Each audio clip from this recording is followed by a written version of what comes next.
how can we learn from the life and leadership beyond the bus about Rosa Parks? That's what we're going to be discussing on Flourish-Meant today. I'm your host, Tina Yeager. Flourish-Meant is sponsored by Access More. Today, I have with me an amazing leader. Her name is H.H. Leonards. She's a wife, a mother of three, and founder of O Museum in the mansion in Washington, D.C., where Mrs. Rosa Parks, her friends and business associates, lived with her at no cost as part of the mansion and O Museum's Heroes in Residence program. Welcome, H. I am so delighted to have you on Flourish-Meant today. I am honored to share this time with you and the people that are listening. So thank you so much for the invitation.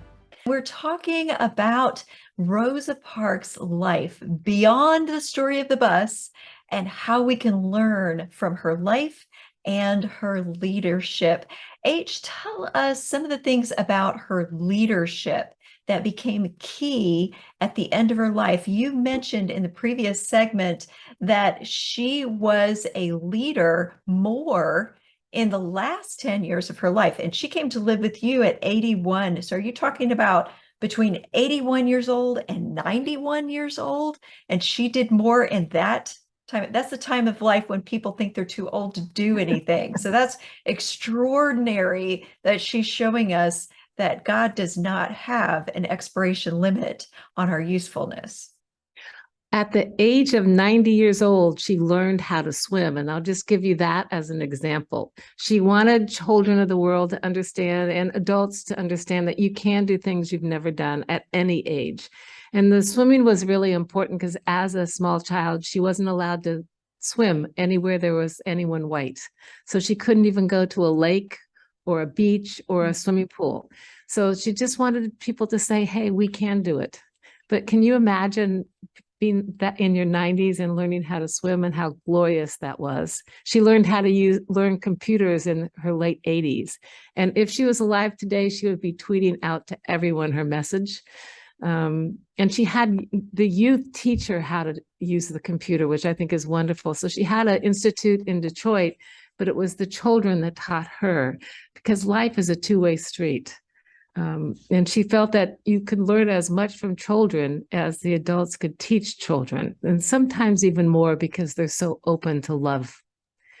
And she didn't have any children, but she became the mother of the children in worldwide because she was filled with so much love and so much giving. And she felt it was so important to get an education. But she got a Congressional Medal of Honor in her late 80s. She got the Presidential Medal of Honor in her late 80s. And she didn't accept the awards because it was about her. She accepted them as an opportunity to speak her vision and her mission. And that was what was so amazing about this woman. She was filled with humility and humanity. She fought for human rights, not for any single group. So she's known for fighting for civil rights. She helped start Now for women's rights, but those were not as important to her as fighting for everyone to be equal, everyone to have the opportunity to come together, find common ground. She was a deacon in her church. She was very proud of it. She went every Sunday to church for hours. It was so wonderful to go with her. She was very social, but the moment the minister started to speak, she was absorbed in her love of God. But she brought people of all different colors to the AME church. She brought people of all different religions. She learned all different religions. She felt it was important that you believed in something bigger than yourself. That was what was important. So she became a leader who lifted others up and put other people above and ahead of her own needs and her own. You even said that when she was thinking about her appearance in the previous segment, she was more concerned about how that affected other people, not vanity the way we would normally think of why we would pay attention to how we look, but she was worried about offending other people with her appearance and not taking enough care in what other people would feel when they were experiencing her presence. So did you notice how people responded to her when she was in a crowd or presenting to a group, whether they knew who she was or not? Was there something different about the way people were affected by her presence?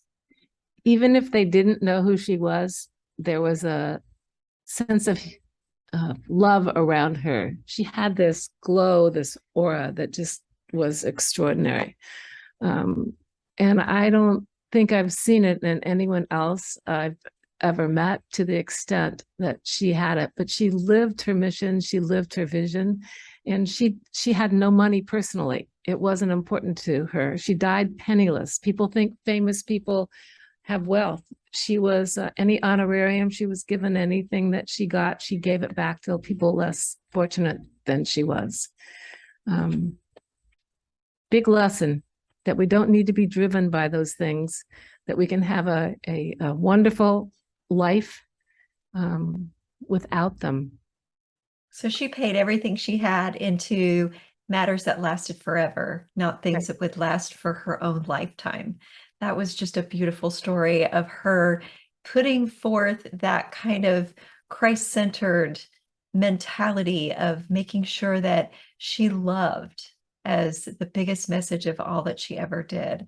That's gorgeous. And I can't imagine what it must have been like to be around someone like that. How did you feel trying to live up to those lessons she was teaching you? Was it sometimes challenging to be in the presence of someone who was almost saint-like in their character and nature? Well, it was a blessing that I didn't know who she was for 3 years. So we bonded on a level that was about the heart. That was helpful. And sometimes when you're in a situation and you don't realize what's going on until you reflect back, it's like having children. You don't know how great your parents were until you have children yourself and you see them in a different perspective. And the gentleman that brought her to me, Willis Edwards, which was the head of the NAACP in Beverly Hills, he flew to Detroit the moment he heard she had been assaulted. And I didn't know who he was at the time, but he kept on telling me, H, you don't understand what's going on in your life. You won't for years later. This is the greatest period of your life, but you won't be able to acknowledge it until much later. And he was exactly right. But I also feel in writing the book that it made me understand how important it is that we all become disciples of love and of Jesus. It's so, so important. Because the world will become such a more loving, better place. So how would you say the influence of Rosa Parks has changed your life as a disciple? It has taken all of the things that are unimportant in life and stripped them away. It's about how you survive, really. I'll give you an example. She was assaulted 3 times in her life. And when she was a young teenager, she started documenting rape victims in Alabama, both men and women, in order that she could get over her own pain. And that is a woman that is extraordinary because she understands the greater good. And and that was at her own risk. It's how she survived. So again, it's amazing. Or when she was a small child, she didn't have shoes. So later in life, she loved her shoes. She documented every time she wore them, what event she wore her shoes to. They were in mint condition. They were all lined up. But she said you don't understand other people until you can walk in their world also, which is why she spent so much time getting practical education from people, why it was so important for her to go to mosques and synagogues and ashrams to find out how other people lived so that she could have compassion and empathy for their way of life also. So walking a mile in someone else's shoes really plays a literal piece in the history of Rosa Parks going from absolute poverty and being abused and discarded as a human being in many cases to becoming someone who led with forgiveness and love and grace. No matter what had happened to her, it didn't diminish her spirit. Do you feel like that gave you the tools to survive any crisis because you saw her surviving so much with so much grace? I definitely learned from her that when bad things happen to me, and they happen to everybody, but I will disappear. I will go to sleep.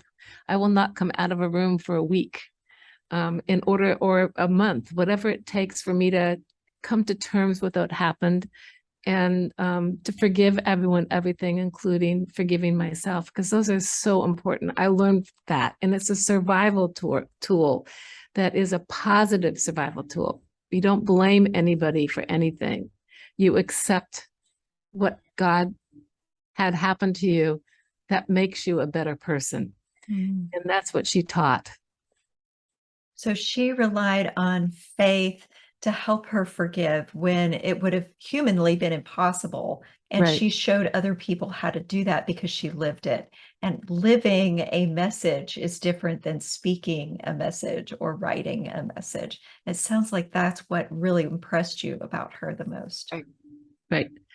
And then her ability not to answer things right away. Like one of the things that really, um, the bus driver on the bus that she refused to get up, she had had an incident with him years before. And she said to me she would never have gotten on that bus if she had known he was the driver, but she was fumbling in her purse looking for the money. She found it, she put it in, and then she looked up and was horrified.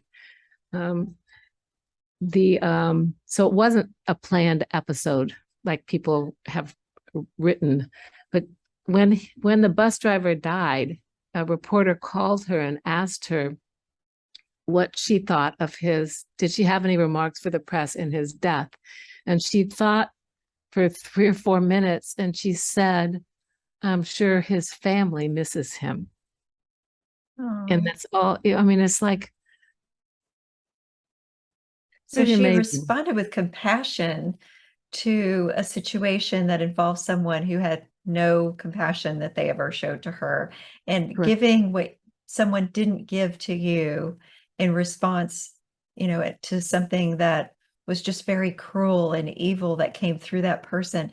That really demonstrates that Christ-like attitude and character that you were talking about. She drank in the Spirit of God and let that shine through all she did. Nothing was more important to her than that. That's why she breathed. That's why she lived. It was his message. Such a beautiful story. And I want to make sure that everybody gets every last drop that you have to offer of this incredible woman's life and yours, because you drank in from what she had taught you as well. H. Leonards, wife, mother, and three, founder of O Museum, who wrote this amazing story about Rosa Parks beyond the bus. Can you tell us where people can stay connected with you and the museum and get a copy of your book and all of the wonderful wisdom and insights that you have to offer? If anyone has any questions, you can email me directly at h@omuseum.org. You can go to our website at omuseum.org to learn more about Mrs. Parks and what we do here. And you can sign up for a tour and come tour the 110-room mansion with over 80 secret doors here, which is why Mrs. Parks felt so safe. No one could find her. She was behind so many secret doors. But you can come see her room where she lived as it was, and you can feel her presence still in the O Museum in the mansion. Well, I personally can't wait to see that mansion. I hope that all of you listening are touched by this story and the life of Rosa Parks and the way that H. Leonards is sharing it, even posthumously, from the life of Rosa Parks through her own life and her writing and her work. Do you have any last minute things that you want to leave with the audience? Yes, I want to say that you are such a blessing to the world. You are extraordinary.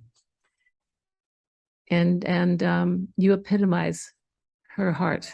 So thank you for this interview. Oh, I appreciate that so much. I thought you were saying that to the members of the audience because I believe that everyone listening has that opportunity to shine with that same light. Just learn from what H has taught today, from what Rosa Parks has brought to us, and you too can be a light, like Jesus said, a light to the world. What a beautiful testimony, a great ministry you have. I hope that all of you listening will contact H. Leonards and the O Museum and learn all of the beautiful and priceless wisdom that they have to reveal there. And of course, I also hope that you come back for the next episode of Flourishment.